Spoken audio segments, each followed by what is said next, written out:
qu'il faut rien exclure. Next question. If the idea in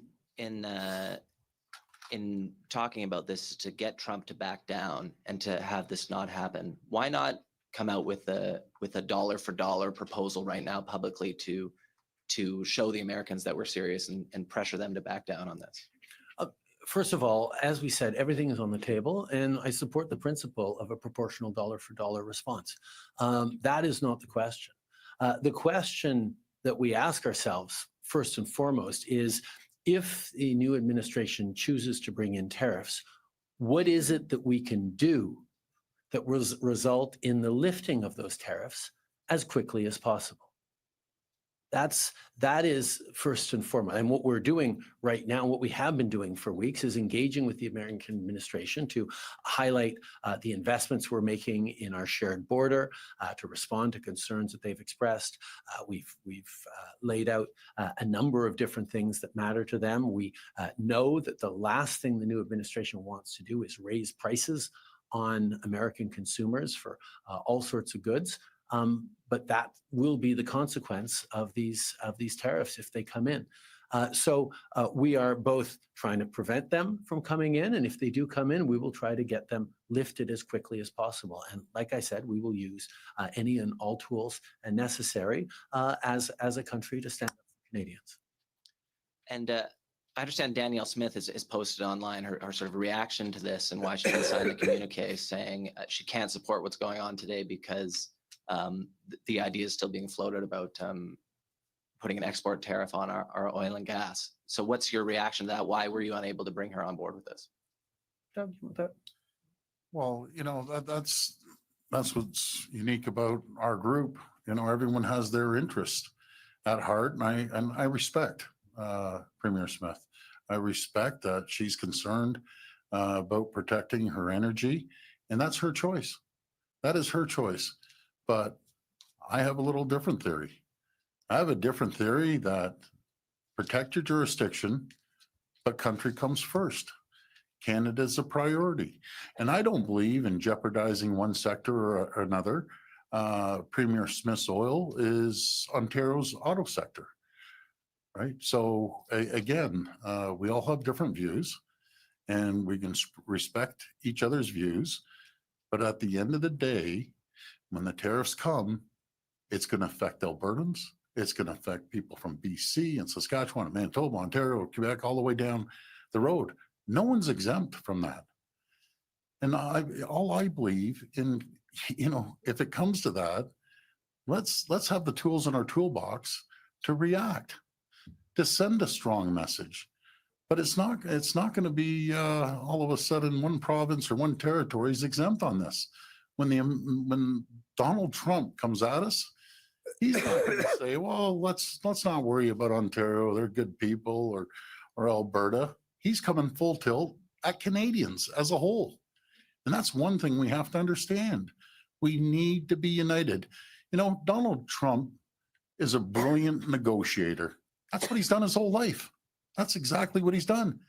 And he's sitting there with a big smile on his face thinking, wow, I'm going to divide and conquer.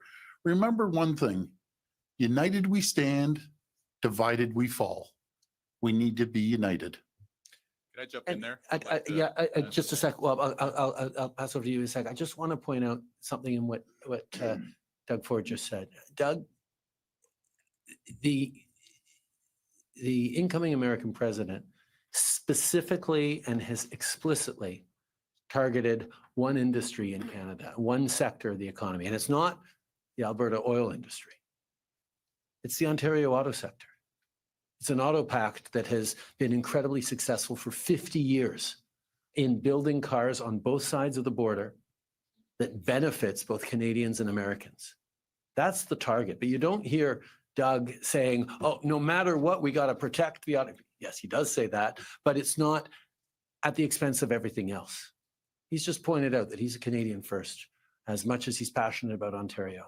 And I think that's something that we all share across this table of saying, you know what, the interest of this country means we're going to have to look at everything we can, and we'll make sure that it's fair across the country, but nothing can be off the table if the US continues to choose to move forward with these punishing tariffs on both Canadians and Americans. Sorry, Wap, didn't mean to. Yeah, no, thanks for convening the meeting today, Prime Minister. And Doug Ford, you're doing a heck of a job as the chair of the premiers this year. You're communicating in a straightforward, direct, straight up kind of way that we need right now.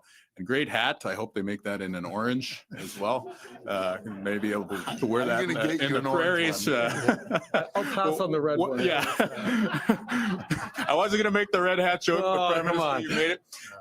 What I did want to say is that there is unity amongst the premiers of the provinces, the territories, the federal government. And where we have unity is that we're going to stand up for your jobs and we're going to make your life more affordable. We want to keep standing up for our economy.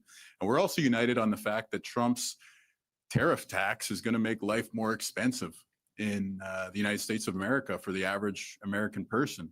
So I hope that Canadians look at the meeting today and feel a lot of pride. I hope that there's Canadian pride in the fact that you can have Liberals and Conservatives and New Democrats and nonpartisan leaders coming together to stand up for your jobs and for your way of life. And I hope that that sense of pride that we have at Canada with a functioning political discourse like that spills out into the broader society so that when you go to the store, that Canadian pride leads you to buy that made in Canada product.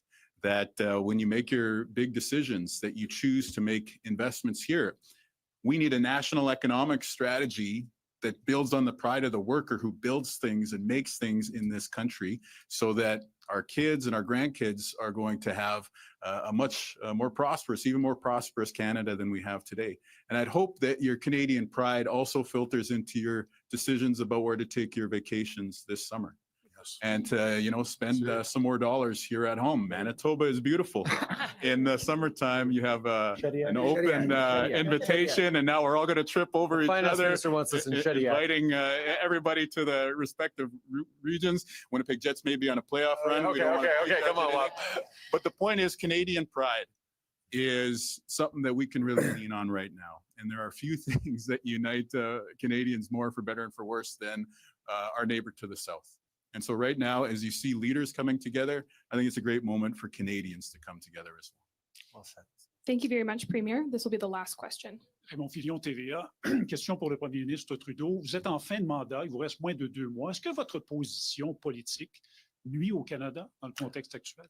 Au contraire, je pense que le fait que je peux mettre un peu de côté la politique partisane et me concentrer sur le bien-être et l'intérêt des Canadiens, de laisser un Canada fort, uni et prêt à affronter tous les défis. C'est une opportunité pour moi de travailler avec mes collègues sans me préoccuper de partisanerie pour pouvoir prendre charge d'un enjeu incroyablement important, ce qu'est la position du Canada dans le monde, particulièrement par rapport à nos amis à notre sud. Au sujet de la santé, 1,5 milliard en compression de postes. Il y a des gens qui s'inquiètent que ça va avoir un impact sur les services. Qu'est-ce que vous dites aux Québécois et est-ce que vous vous engagez à garder cet argent-là dans le réseau pour le garder à flot? Bon. D'abord, ce qui est important de dire, c'est qu'en santé, depuis que je suis premier ministre, depuis 2018, on a augmenté le budget de la santé de 50 %. J'ai eu une augmentation importante à chaque année, incluant cette année, l'année 2024-2025, qui se termine dans 2 mois, le 31 mars, et il n'est pas question de réduire ce budget-là. Par contre, on demande au réseau de respecter le budget, ce qui est de la bonne gestion. Thank you very much. That concludes today's press conference. Merci tout le monde. Merci tout le monde.